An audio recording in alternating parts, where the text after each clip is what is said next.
जी बिस्मिल्लाहिर्रहमानिर्रहीम, अस्सलाम वालेकुम। मैं हूं बिलाल अहमद। उम्मीद है आप सब खैरियत से होंगे। अच्छा जी, मैं ये दावा क्यों कर रहा हूं और करता चला आ रहा हूं कि एमक्यूएम को इक़्तिदार के तमाम मराकज़ वापस मिलेंगे और जो अरूज किसी ज़माने में एमक्यूएम को था वो दोबारा से एमक्यूएम की झोली में आकर गिरेगा, दे दिया जाएगा, या जो भी आप कहना चाहें या समझना चाहें आप समझ सकते हैं। देखिए, एमक्यूएम के ऊपर मुख्तलिफ जो जो ज़माने गुज़रे हैं, जैसे कह लीजिए अरूज भी, ज़वाल भी और मसाइल भी, ऑपरेशंस भी, और एमक्यूएम मुख्तलिफ़ वक्तों में उनसे मुख्तलिफ़ तरीक़ों से और मुख्तलिफ़ जहतों से निकल कर दोबारा से इक़्तिदार और अरूज तक पहुँचती रही। लेकिन जब 22 अगस्त 2016 का वाक़या हुआ तो बहुत सारे लोग इस बात में परेशान थे कि शायद अब एमक्यूएम हमेशा हमेशा के लिए ख़त्म हो जाएगी और एमक्यूएम हमेशा से अब सिर्फ़ और सिर्फ किताबों के अंदर या तारीख़ का हिस्सा बन जाएगी। मैं कुछ अरसे से उस वक्त से ये कहता चला आ रहा हूँ कि जब जमात इस्लामी कराची सिंध असम्बली के बाहर बल्दियाती अमूर के सिलसिले में धरना दे रही थी और एमक्यूएम उस वक्त मुकम्मल खामोश थी, एमक्यूएम की कोई एक्टिविटी नहीं थी। लेकिन जो हालात पैदा हो रहे थे उस बुनियाद पर, उस तजर्बे और बाज़ ऐसी मालूमात जो एक्सक्लूसिव मेरे पास थी और इंतहाई अहम और बावसूख ज़राए से मिल रही थी, उसके मुताबिक ये फ़ैसला कहीं ना कहीं हो चुका था कि कराची का इक़्तिदार और कराची अगर कोई चला सकता है, उसकी सलाहियत मौजूद है, तो वो आज भी एमक्यूएम के अंदर मौजूद है। इसीलिए मैं ये मुसलसल कहता चला आ रहा हूँ उसी वक्त से कि इक़्तिदार अगर इस शहर का मिलना है, इक़्तिदार के जो मराकज़ हैं वो अगर किसी के सपुर्द होने हैं तो वो एमक्यूएम होगी। बहुत सारे लोग परेशान थे उस वक्त, कैसे होगी, एमक्यूएम की तो क़यादत ही नहीं है, एमक्यूएम तो ख़त्म हो चुकी है, एमक्यूएम के अलावा मुख्तलिफ़ पॉलिटिकल पार्टीज़ ज़ोर पकड़ चुकी हैं। जमात इस्लामी थी, पीएसपी का ज़ोर था, फिर आफाक अहमद ने सर उठाया और उन्होंने अपनी पार्टी को दोबारा से सरगर्म किया, मजबूत किया और मुख्तलिफ़ इलाक़ों में उनके जलसे थे। तो देखिए, बुनियादी नुक्ता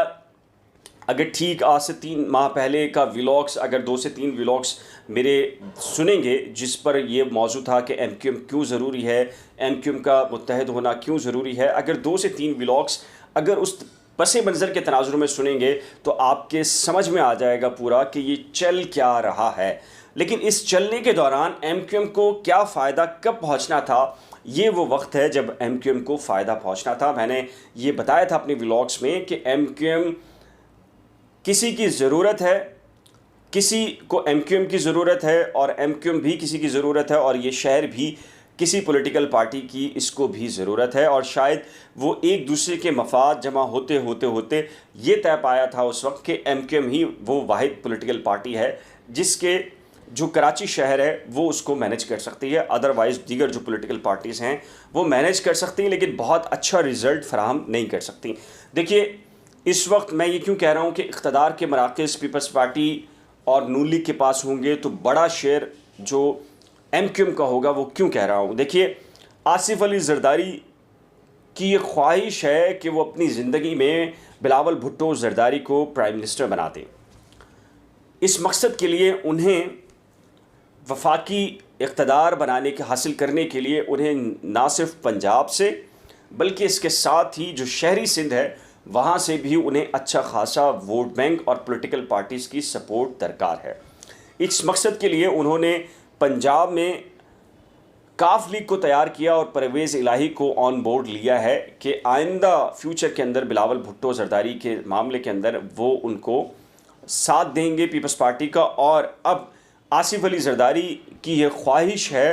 कि ये मुमकिन नहीं होगा कि शहरी सिंध की एक बड़ी पॉलिटिकल पार्टी जो बड़ी फ़िगर रखती है कौमी असम्बली के अंदर और सूबाई असम्बली के अंदर और फिर सेनेट के अंदर भी रखेगी, उससे उसकी मदद के बग़ैर बिलावल भुट्टो ज़रदारी को आइंदा प्राइम मिनिस्टर बनाया जा सके पाकिस्तान का। तो ये जो इलेक्शन है ये तो अभी ट्रायल है, यानी कि इसमें ये जो अभी आसिफ अली ज़रदारी की ये जो मूव है जिसमें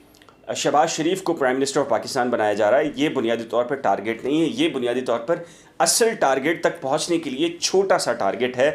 कि इमरान ख़ान को इक़्तिदार से हटाकर शहबाज शरीफ को वक्ती तौर पर प्राइम मिनिस्टर तस्लीम कर लिया जाए। और उनकी भी ये मजबूरी है क्योंकि नून लीग इस वक्त पंजाब के अंदर इस वक्त मजबूत है और वहाँ पर जो परवेज़ इलाही है वहाँ पर उन की कबूलियत नहीं है। इसीलिए आसिफ अली ज़रदारी की ये मजबूरी थी कि शहबाज शरीफ को वज़ीर आज़म के तौर पर वो देख लें और जो आइंदा जो सिनेरियो बन रहा है उसके हवाले से कंप्रोमाइज़ करें। तो बात कर रहा था कि MQM की ज़रूरत ये है कि जी पीपल्स पार्टी ये चाहती है कि MQM को वो शहरी सिंध मुकम्मल तौर पर उनके हवाले कर दें, यानी कि गवर्नर जो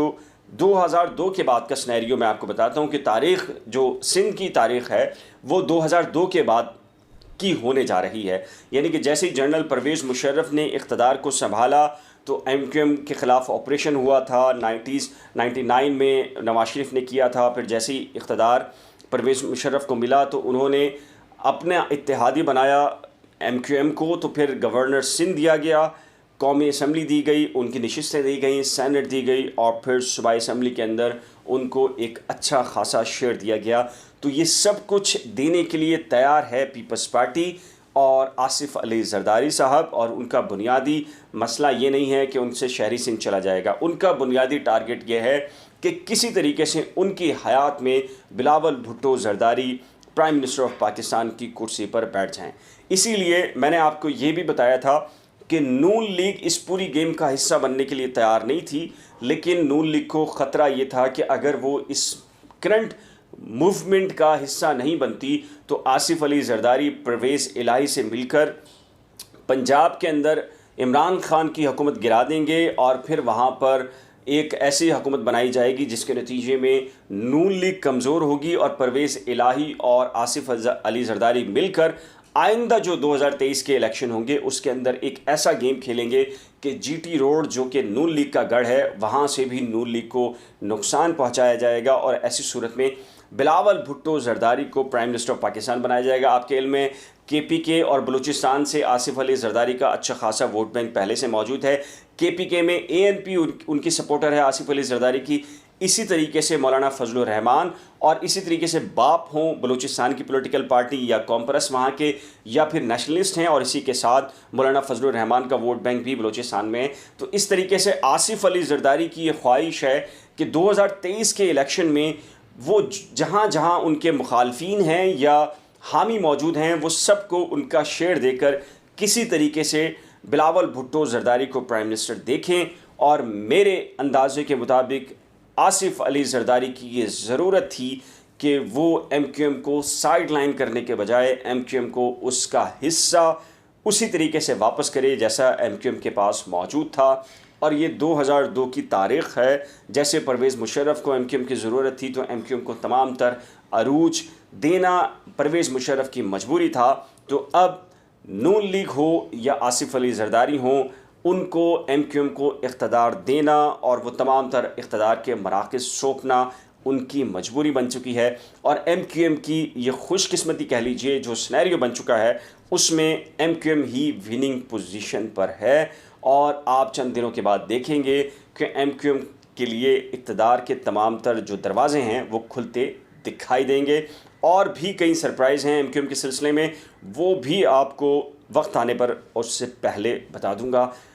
आज के इस व्लॉग से मुतल्लिक अगर आपकी कोई कीमती राय है तो नीचे दिए गए कमेंट सेक्शन में अपनी कीमती राय का इजहार ज़रूर कीजिएगा। अगर आपने मेरे YouTube चैनल को अभी तक सब्सक्राइब नहीं किया तो बराए करम सब्सक्राइब, वीडियो को शेयर, लाइक और बेल आइकन को लाजमी प्रेस कीजिएगा। एक नए व्लॉग के साथ जल्द मिलेंगे, तब तक के लिए अल्लाह हाफ़िज़।